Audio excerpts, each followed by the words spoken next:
მოგესალმებით, მე ვარ სალომე ზურაბიშვილი და წარმოგიდგენთ გაეროს გლობალური შეთანხმების საქართველოს ქსელის რუბრიკას ბიზნესსა და ევროკავშირზე საუბრები, რომელიც დაფინანსებულია შვედეთის მიერ. ჩვენ ვაგრძელებთ ქალთა ეკონომიკურ გაძლიერებაზე საუბარს და დღეს მოვისმენთ დანიის სამეფოს საინტერესო მაგალითებს ქალთა ეკონომიკური გაძლიერების მიმართულებით და თუ როგორ უჭერს მხარს მათ შორის საქართველოში დანიის სამეფო ქვეყნის ეკონომიკურ გაძლიერებას.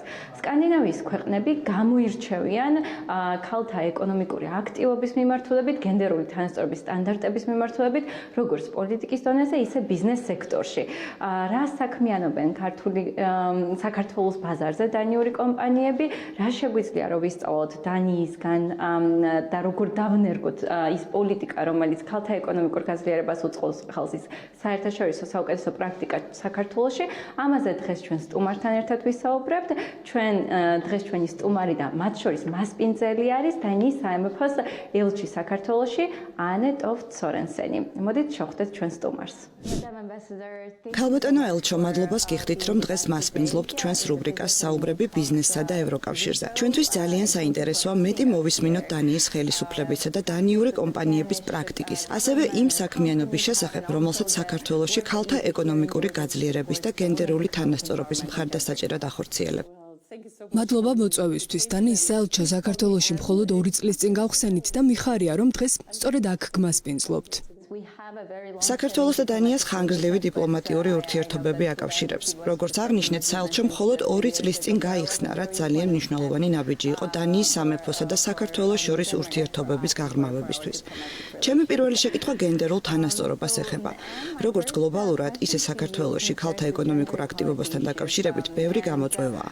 თუმცა ევროკავშირში ინტეგრაციის პროცესი და ევროკავშირის სტანდარტებთან შესაბამისობა საქართველოს ბევრი მიმართულებით უწყობს ხელს. განსაკუთრებით კი ქალთა ეკონომიკური გაძლიერების კუთხით. შეგიძლიათ უფრო დეტალურად განმარტოთ, როგორ უწყობს ევროკავშირის სტანდარტებთან შესაბამისობა და ევროკავშირში ინტეგრაცია ხელს ჩვენი ქვეყნის ეკონომიკურ განვითარებას და კონკრეტულად ქალთა ეკონომიკური ჩართულობის გაზრდას საქართველოში. მოდით დავიწყოთ შეკითხვის მეორე ნაწილით, რადგან უამრავი მტკიცებულებაა იმისა, რომ შრომის ბაზარსა და საზოგადოებრივ ცხოვრებაში ქალთა სრულფასოვან მონაწილეობას უამრავი სარგებელი მოაქვს. მონაცემები აჩვენებს, რომ იმ ქვეყნებში, სადაც გენდერული თანასწორობა უფრო მაღალი არის, უკეთესი ჯანდაცვისა და განათლების სისტემები, გაცილებით მაღალი პროდუქტიულობა, უკეთესი კონკურენტუნარიანობა გლობალურ ბაზარზე და უფრო მაღალი ეკონომიკური ზრდა. ეს მხოლოდ საქართველოს არ ეხება, თუმცა ერთ-ერთ კვლევაში ვნახე, რომ თუ საქართველოში მეტი ქალი იქნება სრულად დასაქმებული, მთლიანი შიდა პროდუქტის ზრდის პოტენციალი დაახლოებით 11%-ით მოიმატებს. ბიზნესისთვის ეს აშკარა სარგებელია, რაც შეეხება ევროკავშირში ინტეგრაციასა და მის სტანდარტებს. ეს არის ერთგვარი სამოქმედო გეგმა აღნიშნული სარგებლის მისაღწევად. ეს შეიძლება განხორციელდეს საკანონმდებლო ცვლილებების გზით, მაგრამ ასევე შესაძლებელია პოლიტიკაში გენდერული მიდგომის ინტეგრირებით და კონკრეტული ღონისძიებებით, რომლებიც ქალთა გაძლიერებას ხელს შეუწყობს. საქართველოში ადამიანებისთვის ერთ-ერთი ყველაზე რთულად გასაგები საკითხი არის ის, თუ რას ნიშნავს გენდერული საკითხების ინტეგრაცია პოლიტიკაში. ამ თემის ასახსნელად ერთ-ერთ საუკეთესო მაგალითს გაგაცნობთ. ხოთეშორის თბილისიდან დანიურმა საკონსულტაციო კომპანიამ ურბანული ტრანსპორტის სისტემის განვითარებაზე იმუშავა და ამ კუთხით გენდერული პერსპექტივა გაითვალისწინა. როგორც წესი, სატრანსპორტო სისტემები ისეა დაგეგმილი, რომ დასაქმებულები ქალაქის ცენტრამდე და შემდეგ უკან გარეუბნებისკენ გადაადგილდებიან, ძირითადად ავტომობილებით. თუმცა საქართველოში ბევრი ქალი და ზრუნვის განმახორციელებელი პირი საზოგადოებრივი ტრანსპორტით გადაადგილდება ერთი პუნქტიდან მეორე პუნქტამდე, რაც არსებული სატრანსპორტო სისტემით გათვალისწინებული არ არის. ამიტომ საქართველოში მოწვეულები იყვნენ დანიელი ურბანისტი და არქიტექტორი, რომლებმაც თბილისისთვის საზოგადოებრივი ტრანსპორტის გენდერულად მგრძნობიარე პოლიტიკის ჩამოყალიბებაში მიიღეს მონაწილეობა. საქართველოში ტრანსპორტის სექტორში გენდერული საკითხების ინტეგრაცია ქალთა გაძლიერების მიმართულებით გადადგმული ნაბიჯებიდან ერთ-ერთი თვალსაჩინო მაგალითია. თბილისში დღეს უკვე ვხვდებით ქალ ავტობუსის მძღოლებს. მნიშვნელოვანია აღინიშნოს, რომ პროფესიებთან დაკავშირებული გენდერული სტერეოტიპების დაძლევა არამხოლოდ საზოგადოებისთვის არის სასარგებლო, არამედ თავად ბიზნესისთვის. თქვენი აზრით, რამდენად მნიშვნელოვანია ევროკავშირში ინტეგრაციის პროცესის გაგრძელება და ამ სტანდარტების ქვეყნის პოლიტიკასა და ყოველდღიურ ცხოვრებაში ინტეგრირება? ფიქრობ, ამ პროცესის დადებითი შედეგები თავადვე ამბობს სათქმელს. დანიაში, საიდანაც მე ვარ, გენდერული განსხვავება დასაქმებულთა შორის ძალიან მცირეა. მხოლოდ 4.5%. ევროკავშირის საშუალო მაჩვენებელი 9%-ია, ხოლო საქართველოში 16%. აქედან გამომდინარე აშკარაა, რომ ამ მიმართულებით წინსვლა საქართველოს მნიშვნელოვან სარგებელს მოუტანს. გენდერული თანასწორობა დადებითად დაისახება ისეთ ასპექტებზე, როგორიცაა საზოგადოებრივი ნდობა და საზოგადოების ბედნიერება. დანია როგორც წესი ბედნიერების ინდექსში ერთ-ერთ მოწინავე ადგილზეა. წლევანდელ რეიტინგში მეორე ადგილი დავიკავეთ. ეს იმით არის განპირობებული, რომ თითოეული მოქალაქე, ქალი და კაცი, თანაბრად სარგებლობს ქვეყნის ყველა რესურსით. ევროკავშირში ინტეგრაცია სწორედ ამას უზრუნველყოფს, ეკონომიკურ სარგებელს და უკეთესი ცხოვრების ხარისხს თითოეული მოქალაქისთვის. ანუ ეს არ არის მხოლოდ შორეული პერსპექტივა. მისი შედეგები უკვე ყოველდღიურ ცხოვრებაშიც ჩანს. დიახ, ეს არის მყისიერი სარგებელი და თუ ქართველებს ამის მიღწევას ვურთ, მოგიწოდებთ, რომ ევროინტეგრაციის გზა გააგრძელოთ. ქართველებს ეს ნამდვილად სურთ. ზუსტად ასეა. მოდით ვისაუბროთ დანიის მთავრობის მიერ საქართველოს მხარდაჭერაზე. თქვენ ახორციელებთ მრავალ პროექტს, რომლებიც ხელს უწყობს საქართველოში მდგრადი განვითარების მიზნების მიღწევას, ქვეყნის ეკონომიკურ მდგრადობას. შეგიძლიათ გაგვაცნოთ, რა პროექტებს ახორციელებთ? მიუხედავად იმისა, რომ საელჩო მხოლოდ 2 წლის წინ გავხსენით, დანია უკვე მრავალი წელია თქვენი ქვეყნის მხარდამჭერია. საქართველო ერთ-ერთია ჩვენი სამეზობლო პროგრამის 2 პრიორიტეტული ქვეყნიდან. აღნიშნული პროგრამის მთავარი მიზნებია ადამიანის უფლებებისა და დემოკრატიის ხელშეწყობა და ინკლუზიური ეკონომიკური ზრდის უზრუნველყოფა. გენდერული თანასწორობა ამ ორივე მიზანს აერთიანებს. ჩემი ელჩად დანიშვნის შემდეგ გაეროს ქალთა ორგანიზაციასთან ერთად ახალი პროგრამა დავიწყეთ, რომელიც ყურადღებას ამახვილებს ქალთა ეკონომიკურ გაძლიერებაზე, ასევე მშვიდობასა და უსაფრთხოებაზე.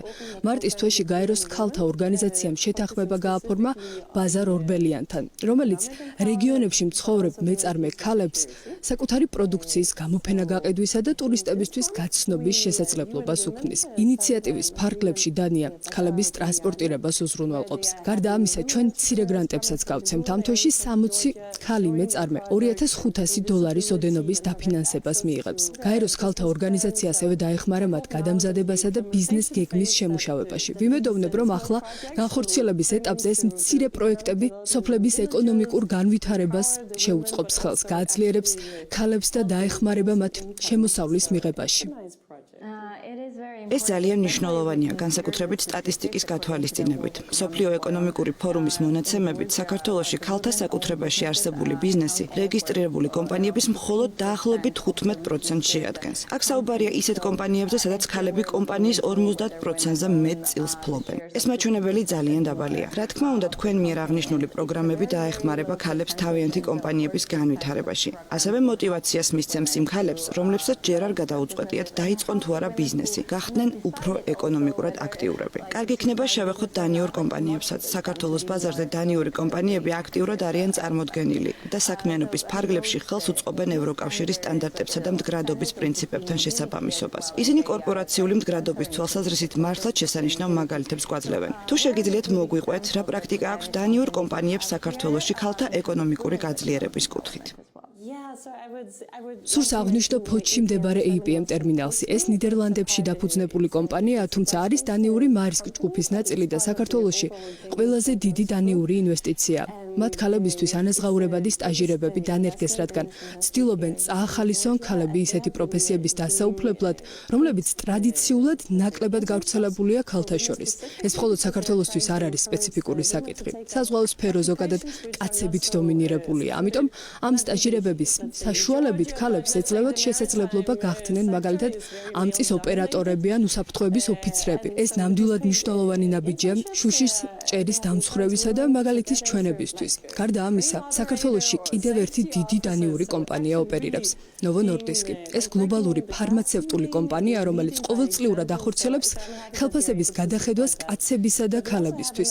კომპანიას 50,000-ზე მეტი თანამშრომელი ჰყავს. უახლესი მონაცემებით, ქალებსა და კაცებს შორის სახელფასო სხვაობა მხოლოდ 0,6%-ია. ეს სფერო მოიცავს მეცნიერებას, ტექნოლოგიას, ინჟინერიასა და მათემატიკას. განსაკუთრებით მნიშვნელოვანია, რომ ქალებს მიეცეთ შესაძლებლობა დაბალშემოსავლიანი სამუშაოებიდან მაღალ ანაზღაურებად პოზიციებზე გადაინაცვლონ. ახლახან ქართულ კომპანიებთან ერთად ვიმსჯელეთ ქვეყანაში არსებულ სახელფასო სხვაობაზე ქალსა და კაცს შორის, რაც საქართველოში საკმაოდ დიდ პრობლემას წარმოადგენს. საქსტატის მონაცემით ქალებისა და კაცების ხელფასებს შორის სხვაობა საშუალოდ დაახლოებით 34% შეადგენს. ამ მიმართულებით ჯერ კიდევ ბევრი სამუშაო გვაქვს და ვფიქრობ, დანიური კომპანიებისგან შეგვიძლია კარგი მაგალითის აღება. ჩემი შემდეგი შეკითხვა ქვეყნის გენდერულ პოლიტიკას შეეხება. ჩვენი ინტერვიუს დასაწყისში ამას მოკლედ შევეხეთ. თქვენი აზრით, რომელია დანიაში სამაგალითო პოლიტიკა თუ საუკეთესო ბიზნეს პრაქტიკა ქალთა ეკონომიკური გაძლიერების ხელშეწყობის მიმართულებით, რისი დანერგვაც საქართველოში შეგვიძლია. როგორც წესი, სახელმწიფოს მიერ ბიზნესისთვის წამახალისებელი მექანიზმების განსაზღვრა ძალიან ეფექტურია გარემოს დაცვითი, სოციალური და მმართველობითი, იგივე ESG მიზნების მისაღწევად. ფიქრობ, ერთ-ერთი მთავარი პრაქტიკა, რომელიც დანიას აქვს და რომელიც საქართველოშიც ძალიან სასარგებლო იქნებოდა, არის მოქნილი სამუშაო გრაფიკი. ეს მეთოდი ჩვენ საელჩოშიც დავნერგეთ, რადგან დანიურ სტანდარტებს მივყვებით. ეს ქალებს აძლევს შესაძლებლობას, რომ იმუშაონ, მაგრამ ამავდროულად ჰქონდეთ შესაძლებლობა ბავშვების მოვლისთვისაც. ეს მოქნილობა მნიშვნელოვანია როგორც ქალებისთვის, ისე კაცებისთვის, რათა ორივემ შეძლოს კარიერული განვითარება. კიდევ ერთი მნიშვნელოვანი ასპექტი, რომელიც უკვე ვახსენე, Novo Nordiskis მაგალითზე არის ხელფასების გადახედვის სისტემა. აუცილებელია ყურადღებით მოვეკიდოთ სახელფასო სხვაობას. შემიძლია ვთქვა, რომ დანიამ ჯერ ვერ მიაღწია 100%-იან თანასწორობას ქალებისა და კაცების ანაზღაურებაში. მაგალითად, კერძო სექტორში სამეთვალყურეო საბჭოებში ქალების წილი მხოლოდ 30% შეადგენს. ამიტომ, როგორც კი ამ საკითხს გავაცნობიერებთ და შესაბამისად მივუდგებით, შესაძლებელი გახდება ცვლილებების ზემოდან ქვემოთ პრინციპით და მაგალითით ხელმძღვანელობით. მონაცემთა შეგროვება, ანალიზი და შემდეგ შესაბამისი ნაბიჯების გადადგმა, რა თქმა უნდა, ძალიან მნიშვნელოვანია. საქართველოში ამ მხრივ გარკვეული პროგრესი გვაქვს, მაგალითად, საქართველოს სტატისტიკის ეროვნული სამსახური ამ მიმართულებით აქტიურად მუშაობს. თუმცა უფრო სიღრმისეული და დიფერენცირებული მონაცემების შეგროვება გვჭირდება. აბსოლუტურად. გადაწყვეტილებების მიღების პროცესი ყოველთვის მტკიცებულებებზე უნდა იყოს დაფუძნებული. და ბოლოს, რა რეკომენდაციას მისცემდით სხვადასხვა დაინტერესებულ მხარეს? რა არის ყველაზე მარტივი ნაბიჯები, რომელთა გადადგმაც შესაძლებელია? ბიზნეს სექტორი, მთავრობა, სამოქალაქო საზოგადოება და მედია, ყველა მათგანს თავისი როლი აქვს გენდერული თანასწორობის მიღწევაში. როგორ შეგვიძლია დავაჩქაროთ მდგრადი განვითარების მეხუთე მიზნის მიღწევა საქართველოში? პირველ რიგში ყურადღებას ბიზნეს სექტორზე გავამახვილებდი, რადგან მდგრადი განვითარების საკითხებში ბიზნეს სექტორმა უნდა იკისროს ლიდერობა. ამიტომ ეს იქნება პირველი ნაბიჯი. ცვლილებების დაწყება კერძო სექტორში. როდესაც ვხედავთ, რომ საქართველოში მხოლოდ 15% შეადგენს ქალების მიერ დაფუძნებული ან ქალების კუთვნილი ბიზნესი, ვფიქრობ აუცილებელია, რომ იმ ქალებმა, რომლებმაც უკვე გადადგეს ეს ნაბიჯი, შექმნან ქსელები. მხარი დაუჭირონ და წაახალისონ სხვა ქალები, რომლებსაც ბიზნესში ჩართვა სურთ. ისინი უნდა გახდნენ მაგალითი სხვებისთვის. მაგალითად, როცა დანიის საგარეო საქმეთა სამინისტროში დავიწყე მუშაობა თითქმის 3 წლის წინ, ელჩად დამაწინაურეს. მაშინ ორგანიზაციაში გენდერული განაწილება 50-50-ზე იყო, თუმცა ხელმძღვანელი პოზიციების 80%-ს იკავებდნენ კაცები და მხოლოდ 20%-ს ქალები. პირველი რაც გავაკეთეთ, იყო იმ ინფორმაციის გასაჯაროება, თუ ვინ შეიტანა განაცხადი გამოცხადებულ პოზიციაზე და ძალიან აშკარა გახდა, რომ ქალებს თითქმის არ შემოჰქონდათ განაცხადები. ამიტომ მთავარი გამოწვევა სწორედ მათი წახალისება იყო. ახლა უკვე 3 წლის შემდეგ შემიძლია ვთქვა, რომ ამ პოლიტიკის ცვლილების შედეგად მხოლოდ იმით, რომ ინფორმაცია გავხადეთ საჯაროდ არა კვოტების შემოღებით, ელჩი ქალების რაოდენობა 20-დან 30%-მდე გავზარდეთ. ამასთან მნიშვნელოვანია მონაცემებზე დაფუძნებული მიდგომები და თანმიმდევრული ნაბიჯები, რადგან ამას ნამდვილად შეუძლია გავლენის მოხდენა.